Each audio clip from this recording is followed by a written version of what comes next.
Jó, capítulo 1.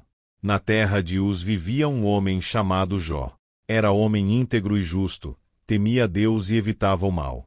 Tinha ele 7 filhos e 3 filhas. E possuía 7.000 ovelhas, 3.000 camelôs, 500 parelhas de boi e 500 jumentos, e tinha muita gente a seu serviço. Era o homem mais rico do Oriente.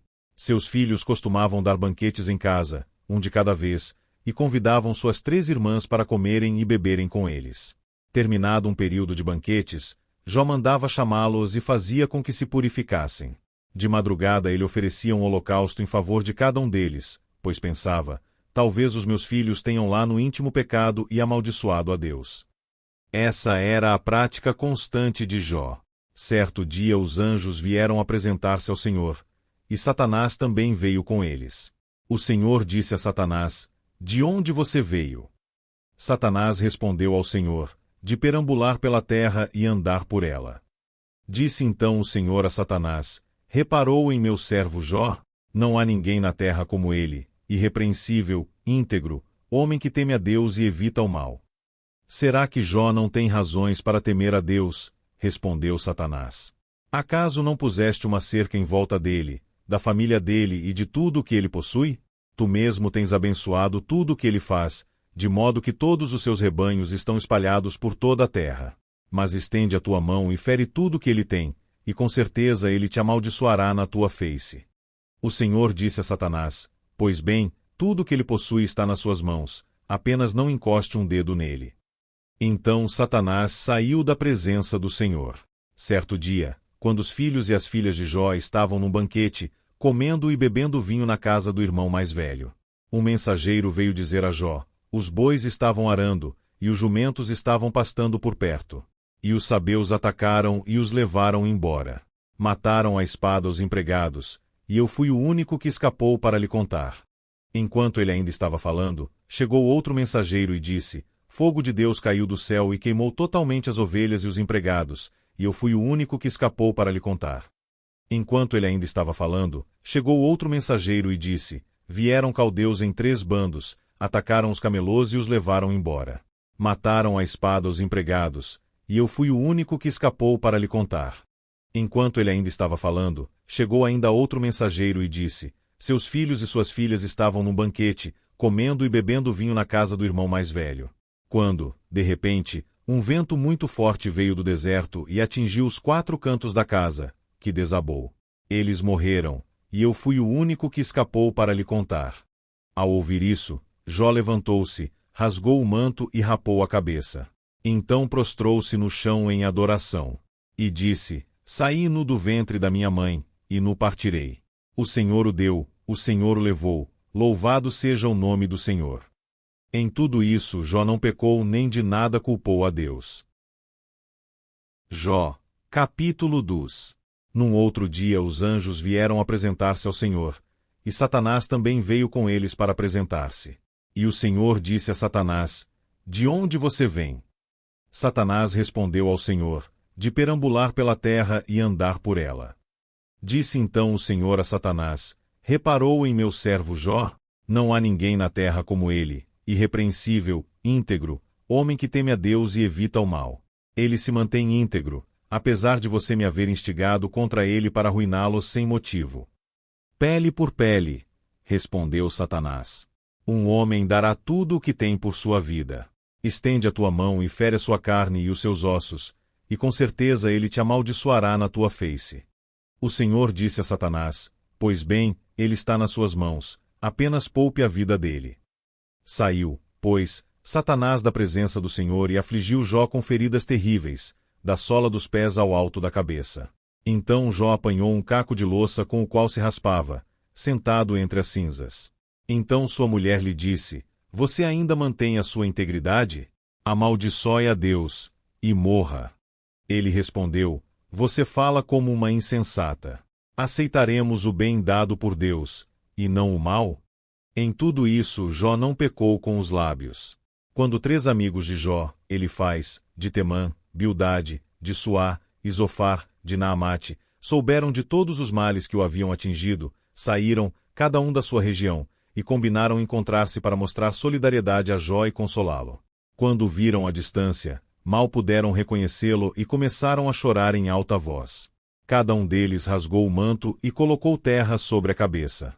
Depois se assentaram no chão com ele, durante 7 dias e 7 noites. Ninguém lhe disse uma palavra, pois viam como era grande o seu sofrimento. Jó capítulo 3. Depois disso Jó abriu a boca e amaldiçoou o dia do seu nascimento, dizendo: pereça o dia do meu nascimento e a noite em que se disse, nasceu um menino. Transforme-se aquele dia em trevas, e Deus, lá do alto, não se importe com ele, não resplandeça a luz sobre ele. Chame-no de volta às trevas e à mais densa escuridão, coloque-se uma nuvem sobre ele e o negrume aterrorize a sua luz. Apoderem-se daquela noite densas trevas. Não seja ela incluída entre os dias do ano, nem faça parte de nenhum dos meses. Seja aquela noite estéril, e nela não se ouçam brados de alegria. Amaldiçoem aquele dia os que amaldiçoam os dias e são capazes de atiçar o Leviatã. Fiquem escuras as suas estrelas matutinas, e espere ele em vão pela luz do sol e não veja os primeiros raios da alvorada.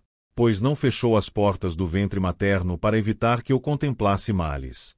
Por que não morri ao nascer, e não pereci quando saí do ventre? Porque houve joelhos para me receberem e seios para me amamentarem. Agora eu bem poderia estar deitado em paz e achar repouso, junto aos reis e conselheiros da terra, que construíram para si lugares que agora jazem em ruínas, com governantes que possuíam ouro, que enchiam suas casas de prata. Porque não me sepultaram como criança abortada, como um bebê que nunca viu a luz do dia. Ali os ímpios já não se agitam, e ali os cansados permanecem em repouso. Os prisioneiros também desfrutam sossego, já não ouvem mais os gritos do feitor de escravos. Os simples e os poderosos ali estão, e o escravo está livre de seu senhor. Porque se dá luz aos infelizes, e vida aos de alma amargurada. Aos que anseiam pela morte, e esta não vem, e a procuram mais do que a um tesouro oculto. Aos que se enchem de alegria e exultam quando vão para a sepultura? Porque se dá vida àquele cujo caminho é oculto, e a quem Deus fechou as saídas. Pois me vêm suspiros em vez de comida, meus gemidos transbordam como água. O que eu temia veio sobre mim, o que eu receava me aconteceu. Não tenho paz, nem tranquilidade, nem descanso, somente inquietação. Jó, capítulo 4. Então respondeu Elifaz, de Temã: se alguém se aventurar a dizer-lhe uma palavra, você ficará impaciente? Mas quem pode refrear as palavras? Pense bem. Você ensinou a tantos, fortaleceu mãos fracas. Suas palavras davam firmeza aos que tropeçavam, você fortaleceu joelhos vacilantes. Mas agora que se vê em dificuldade, você se desanima. Quando você é atingido, fica prostrado. Sua vida piedosa não lhe inspira confiança, e o seu procedimento irrepreensível não lhe dá esperança? Reflita agora, qual foi o inocente que chegou a perecer? Onde foi que os íntegros sofreram destruição? Pelo que tenho observado, quem cultiva o mal e semeia a maldade, isso também colherá. Pelo sopro de Deus são destruídos, pelo vento de sua ira eles perecem. Os leões podem rugir e rosnar, mas até os dentes dos leões fortes se quebram. O leão morre por falta de presa, e os filhotes da leoa se dispersam. Disseram-me uma palavra em segredo, da qual os meus ouvidos captaram um murmúrio. Em meio a sonhos perturbadores da noite, quando cai sono profundo sobre os homens. Temor e tremor se apoderaram de mim e fizeram estremecer todos os meus ossos. Um espírito roçou o meu rosto, e os pelos do meu corpo se arrepiaram. Ele parou, mas não pude identificá-lo. Um vulto se pôs diante dos meus olhos, e ouvi uma voz suave, que dizia: poderá algum mortal ser mais justo que Deus? Poderá algum homem ser mais puro que o seu Criador? Se Deus não confia em seus servos, se vê erro em seus anjos e os acusa. Quanto mais nos que moram em casas de barro, cujos alicerces estão no pó. São mais facilmente esmagados que uma traça. Entre o alvorecer e o crepúsculo são despedaçados, perecem para sempre, sem sequer serem notados. Não é certo que as cordas de suas tendas são arrancadas, e eles morrem sem sabedoria?